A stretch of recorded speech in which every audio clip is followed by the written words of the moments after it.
Amis de Barça Central, bien le bonjour, j'espère que vous allez bien, que les choses se passent bien.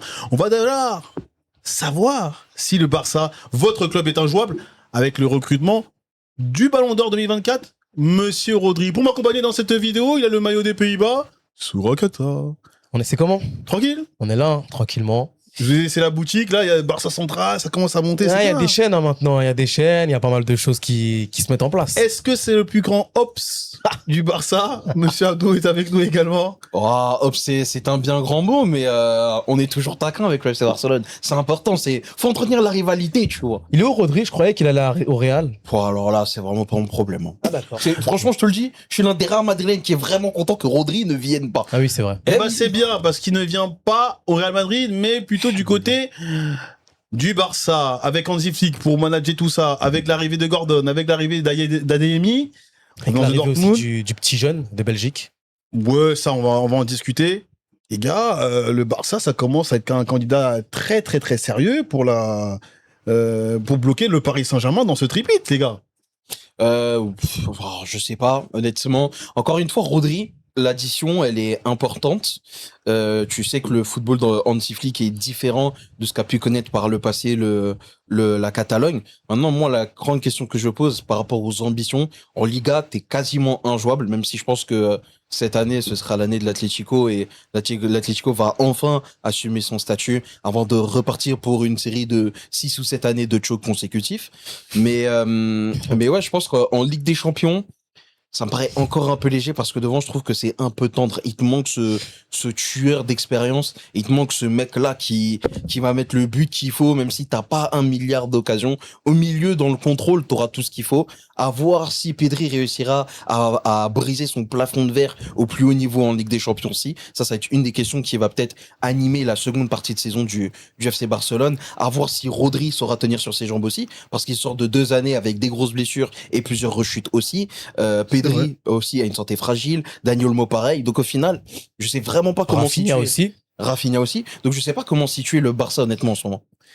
Mais soit, mis à part ça, l'arrivée de Rodri peut être quelque chose de capital au milieu de terrain. On a vu des jeunes qui défendent perdition au plus haut niveau, à l'image de Pedri. C'est pour être même à l'image du Paris Saint-Germain il y a quelques années, un gars comme Thiago Motta qui assure une expérience autour d'un Matuidi et d'un Verratti, ce qui pourrait donc faire ça avec Frenkie de Jong, même Casado dans un remplacement, et Pedri. Bah déjà, en fait, avec l'addition de Rodri, c'est une addition, je dirais pas inespérée, mais que t'as pas forcément attendu. En tout cas, nous, on s'attendait pas forcément à ce que le FC Barcelone hijack Rodri du Real Madrid. Parce que quand tu prends la situation actuelle des Blaugrana, c'est une grave blessure au genou pour Frenkie de Jong qui va l'écarter plusieurs mois hors des terrains, qui pourrait être une blessure, si la blessure s'avère être un peu plus grave, l'emmener sur la table d'opération et donc avec une absence beaucoup plus longue, alors qu'il y avait des rumeurs d'un Unai, un intérêt du FC Barcelone vis-à-vis d'Azdin Unai pour apporter, on va dire, un autre complément à la perte de Frenkie de Jong. Bah là, t'ajoutes un meilleur joueur que lui, tout simplement.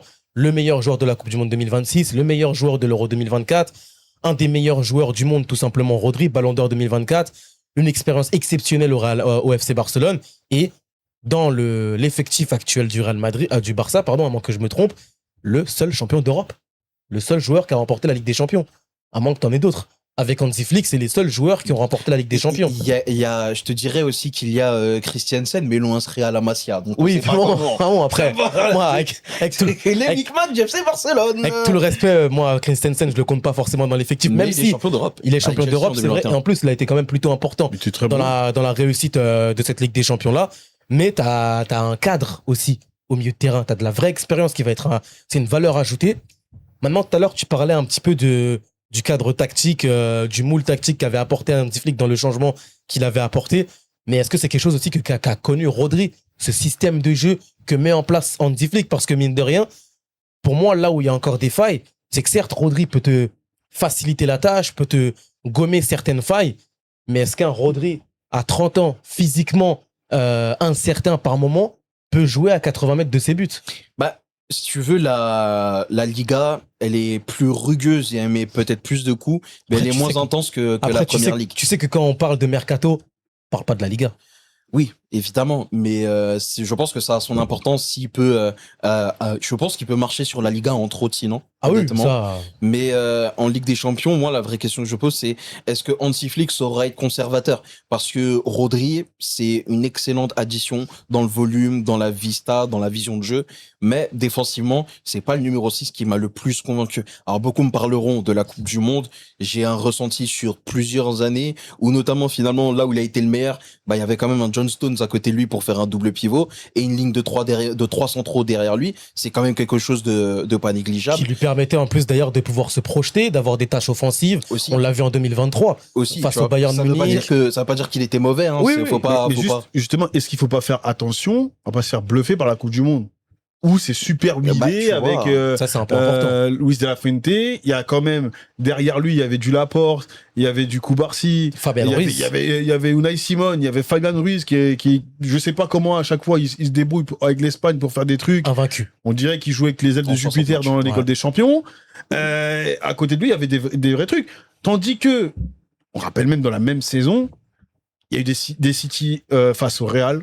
Il y a du City face à Bodo Glimt. On a vu, il était à la rue complet. Ouais, Oui. ouais, c'est vrai. c'est vrai. Rodri, mais, c'est quand même un gros point d'interrogation en club, mine de rien. Bah, je te dirais, en fait, regarde.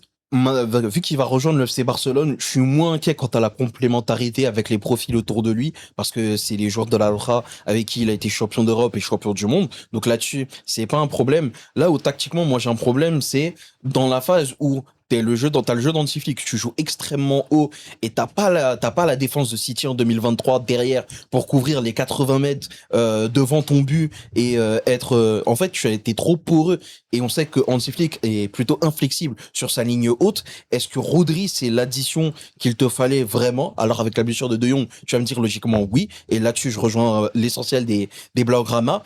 Mais maintenant je me dis, est-ce qu'il a les cannes pour redéployer le volume de jeu qu'on a vu de lui sur les dernières années? On a vu que sa blessure a un peu entamé son volume de jeu aussi, sans dire que maintenant il court plus, c'est pas mon propos, mais voilà, aujourd'hui je pense que au Barça, c'est une bonne idée parce que t'as un gage d'expérience, de qualité et de leadership en plus, t'en manquais et t'en avais besoin, surtout dans ce secteur clé, mais encore une fois, est-ce qu'un Koubarsi saurait être sur la lignée de sa Coupe du Monde, sachant qu'il a encore 19 ans, donc ça veut dire qu'il va être encore Ouais, mais irrégulier. encore une fois, comme d'habitude, Koubarsi, il avait un cadre à côté de lui. T'avais Aymeric Laporte qui a une expérience monstrueuse. Mais du coup, est-ce que Qui Rodri, était- c'est le cadre qui manquait, même s'il joue 6? Bah, en fait, c'est le Mais cadre sur- qui manquait, mais c'est pas en charnière. Et un dernier problème du côté du FC C'est qu'ils prennent Barcelone. énormément de buts. Ils Ouais. prennent énormément de buts, les Blaugrana. C'est ça Mhm. aussi le problème. En fait, pour moi, le problème très important qui a pêché et qui a empêché le FC Barcelone on va dire, d'aller en finale de la Ligue des Champions et de remporter ce trophée-là, Déjà en demi-finale. déjà en demi-finale pour la saison dernière, c'est les blessures au moment, c'est la saison d'avant, c'est les blessures au moment que tu ne voulais pas. La blessure de Koundé, de Lewandowski face à l'Inter Milan, t'as plombé. La blessure de Rafinha face à l'Atlético de Madrid, t'as plombé. T'as eu quand même pas mal de pépins physiques avec un Lamine Yamal et sa pubalgie. Rafinha, comme l'a dit Abdou en préambule, Rafinha, Pedri, Olmo, Lamine Yamal dans un temps avec sa pubalgie. Tu rajoutes à ça Rodri avec Tu rajoutes peut-être maintenant De Jong. tu rajoutes De Jong avec son énorme blessure au genou. Et même derrière, même si beaucoup de Blaugrana le boudent, mais un Araujo aussi qui se blesse beaucoup, alors que c'est le capitaine du club, ça a son importance aussi. Pareil, Christiansen qui a été blessé de longue date, ça fait un très long moment qu'on l'a pas vu aussi. Donc au final, ajouter un nouveau mec qui est un peu devenu injury prone sur les 2 dernières années, moi c'est quelque chose qui me perturbe un petit peu. Après, encore une fois, si on parle que de l'addition sportive, Rodri au Barça, C'est une opportunité de marché à pas rater. pour moi, le fit, il est censé. Il fait sens et c'est pas le plus naturel. Moi, honnêtement, j'aurais été Rodri. Je serais resté à City, honnêtement, pour encore plus asseoir ma legacy, assurer l'après-Pep, etc. Mais à choisir, puisqu'il veut vraiment rentrer en Espagne, le Barça fait beaucoup plus sens et les Blaugrana ont raison d'être heureux de sa venue, honnêtement. Au-delà même du fait d'avoir raison d'être heureux de la venue de Rodri, c'est que par rapport au Real Madrid, c'est un projet qui est beaucoup plus stable. T'as oui. plus de chances, même si on sait que le foot va très vite, mais t'as plus de chances déjà de remporter la Liga avec le FC Barcelone, de remporter D'aujourd'hui que aujourd'hui du qu'il y Real a plusieurs aujourd'hui. saisons, t'as plus de chances quand même de remporter la Ligue des Champions avec le FC Barcelone, parce que t'es à un rien. T'es vraiment à un rien du côté du FC Barcelone, avec quelques recrues et quelques ajustements, de pouvoir être réellement compétitif et rejoindre le plateau de 3 des équipes qui sont les favoris pour la Ligue des Champions, que sont Arsenal, le Bayern Munich et le Paris Saint-Germain. Donc t'es à un rien et tu rejoins un projet extrêmement ambitieux et surtout, tu rejoins un club avec 7 ou 8 joueurs que tu as côtoyés en Espagne à la sélection. Gavi, Fermin Lopez, Dani Olmo, Koubarsi, Lamine Oui, mais Yamal. ça, attention, messieurs. Est-ce que moi, je suis avec vous pendant un mois, allez, vous allez me supporter, mais vous êtes avec moi pendant 11 mois, est-ce que c'est la C'est même pas chose? que un mois quand même. C'est pas que un mois, parce que c'est quand même des joueurs que tu connais. Olmo, Pedri, tu les as connus en 2024. Tu as quand même fait pas mal de sélections avec eux. Je crois même qu'en 2021, ils étaient déjà ensemble. Olmo, non, Pedri, Gavi, Il y a même Pedri, des équipes de jeunes, Pedri, ou quoi. pour sûr, oui. Pedri, pour sûr, tu as des joueurs que tu Oui, connais ouais. depuis pas mal Ils ont d'années. fait plusieurs Coupes du Monde ensemble. Donc voilà, tu as une grosse expérience, tu as une connaissance, donc tu viendras pas dans un cocon, tu viendras pas dans un terrain inconnu. Moi, maintenant, je me posais une question, je faisais réflexion là pendant que tu parlais. Alors, je vous dis pas que c'est ce qui va arriver, mais est-ce qu'on verrait pas Rodri à terme devenir le défenseur central qui manque au Barça? Parce qu'on l'a déjà vu avec la Alors, juste en Coupe du Monde. pas en Coupe du À Monde, l'Euro 2021. mais à l'Euro 2021, on l'a vu être défenseur Oui, central, pardon. surtout quand il y avait encore Sergio Busquets en 6. Et surtout, s'il a d'autres pépins physiques, est-ce que ce serait pas plus avantageux de l'avoir à terme défenseur central? Moi, c'est une piste que je lance. Je dis pas que ça va se faire. Rodri, mais- def central à 80 mètres de ses buts. Mais En Coupe du Monde 2022, c'est qui la défense centrale alors? C'est attends, j'en suis un Il me semble que c'était Rodri et puis Busquets qui était encore là en 2022. Ouais, c'est vrai. Ouais, je sais pas. Je Je faudra laisserai les vérifier. Blaugrana me corriger en Vous commentaire. direz ça les. Mais honnêtement, je pense que c'est une piste qu'il va falloir commencer à peut-être à creuser à terme, parce que encore une fois, moi la santé de Rodri, elle m'inquiète. Et une fois encore, s'il tient sur ses jambes et qu'il est à peut-être 70-80% du niveau auquel on l'a connu, honnêtement, il y a pas son 2 dans le monde actuellement et il va rouler sur tout le monde. Maintenant, il faut qu'il tienne sur ses jambes en fait. Si à 100%, il tient sur ses jambes, c'est le meilleur milieu, c'est le meilleur 6 au monde. Oui. Même le meilleur milieu de terrain au monde, tout Ah, mais simplement. oui, Il vraiment, n'y a la aucun cloche, équivalent. elle est immense. Surtout qu'en plus que ces dernières semaines, il y a eu plusieurs embrouilles entre Frenkie de Jong et la direction parce que justement, il a mal géré sa blessure et il y a eu des non-dits aussi qui ont peut-être influencé le diagnostic qui a été fait Bah, par quand le tu médecin vois le genou à la Coupe catalan. du Monde, Ben, du coup, tu te dis, ok, peut-être que aussi, ça va être l'occasion supplémentaire à acheter Rodri de se débarrasser enfin de Frenkie de Jong. après, si tu le mets en charnière centrale, quel est le double pivot? Est-ce que tu mets Gavi, Casado? À court terme, c'est pas ce qui va arriver, mais peut-être que dans 1 an ou 2, et ce que je souhaite pas, s'il y a une grosse blessure entre-temps, c'est peut-être une option qui va faire son chemin. Faudra voir si Antiflick sera encore là. Faudra voir si le football va changer ou pas, mais c'est une option qui peut exister. Les amis de Barça Central, vous dites si Rodri est donc la pièce manquante à ce FC Barcelone pour aller vers les sommets que vous avez connus, ne serait-ce qu'en 2015. Merci Abdou, merci Soura. Merci à toi. On commente, on like, on s'abonne, on vise les 2000 abonnés sur Barça Central. C'est une nouvelle chaîne avec de nouvelles ambitions pour la saison 2026-2027. Allez, salut! Ciao!